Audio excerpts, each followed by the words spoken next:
just as a real quick introduction, I didn't provide any science information, any background of the mission. I just concentrated on communication, so that's why the presentation is short. So you can go to the next page. So it's a 6U CubeSat. The PI is Phil Carrot from the University of Iowa, and the co-I is Keith Yehoda from Goddard. It's a CubeSat to study the hot galactic halo. We've got 3 X-ray detectors on it that are being developed by the University of Iowa. And there's 4U for the science instrument and 2U for the spacecraft. It's funded by NASA SMD. We went out, we did a competitive procurement and awarded the spacecraft to Blue Canyon Technologies. So I understand that Blue Canyon has a presentation that they'll get into more of the technical details about Globalstar, which we chose to use for HaloSat. So when we went out with our procurement, we had a requirement that specified both primary, which was specified to be UHF, and also a secondary, which was specified to be a space-based communication system. Next page.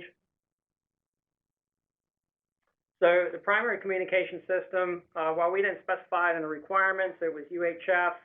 Cadet was selected primarily due to the high data rate. It's got a high data rate that approaches 3 megabits, but in all practical purposes, it's a little bit over 2 megabits per second by the time you put all the packaging on it.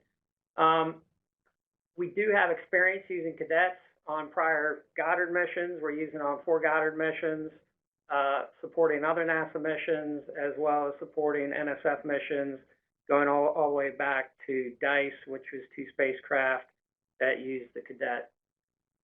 So cons of using UHF, this isn't just specific to the cadet, but really all UHF. And we've talked about some of this, but we certainly have to meet the NTIA and other regulatory requirements. They've got the experimental licenses that everybody's familiar with, government bans, etc.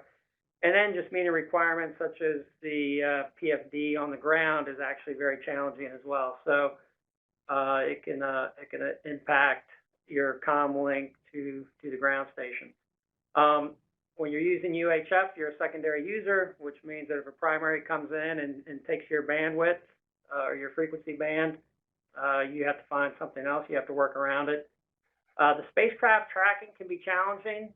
So we use space track TLEs, which come from JSPOC.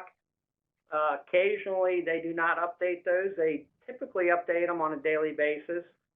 But we found that for spacecraft that are in low orbit, especially those that are released from the ISS, you have to have a TLE that's less than 2 days old to be able to track the spacecraft, and that's due to the narrow beam width of our high gain antenna. There are cases, just recently we've had a case where JSPOC did not update TLEs for over a week, so we were essentially in the dark for about 5 days. And I've heard of cases where it goes upwards of 2 weeks. So obviously having another way to get a TLE, get the location of the spacecraft would be advantageous.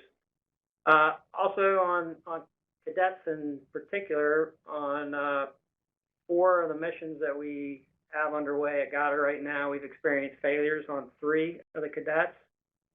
So obviously that's a high risk proposition. I know several other missions, MIT for one, that had issues with it. And then we had a problem getting product support from L3. L3 has since pulled out of the cadet business, and they've turned over operations and production to the Space Dynamics Lab, and happy to say that support has improved on that, but it's certainly still a work in progress. So anyway, with all that said, it drove us to wanting a backup solution for all those reasons that I just mentioned. So we looked at secondary communication systems, and pretty much the first one that we looked at. Actually, I don't think we actually specified it in requirements, but Blue Canyon won the award for providing the spacecraft, and they were offering the Globalstar as a secondary communication system. It was relatively low cost, and it would certainly provide risk reduction if the primary system is not operational or for blackouts either due to operations. You know, we have several cases where with the Wallops ground station, we operate during normal business hours. Actually, we've extended that some, but there are still periods where all the passes happen from midnight to 8 a.m. So you're essentially in a blackout period. So it would be good to have a secondary system. So that would provide increased coverage, and then also provides an additional means of tracking and communication, getting health and safety of the spacecraft and location. So cons, so I was happy to hear, especially the presentation by the AFRL, that it has been used successfully in many cases. So when we selected it, we didn't have any knowledge of its use, what missions had been used on, and the success rate. So it's good to hear some of that. And then also one of the cons is cost for data. Again, that's mostly due to just not being real familiar with it, but I do know that they've got different rates for when you're pulling data and what stations are used and so on and so forth. So, but that's something that I think we can certainly overcome, and it's more of a lack of knowledge than an issue, I would say. And so that's it. So I didn't, provide detailed science information on the mission, intentionally. And I also didn't provide detailed technical information about Globalstar and the implementation of it, because I did talk to Blue Canyon, and they assured me that they were going to be providing everybody that information. So they're open the floor to questions. Well, I've got a quick question. So what is your requirement for your daily data quantity?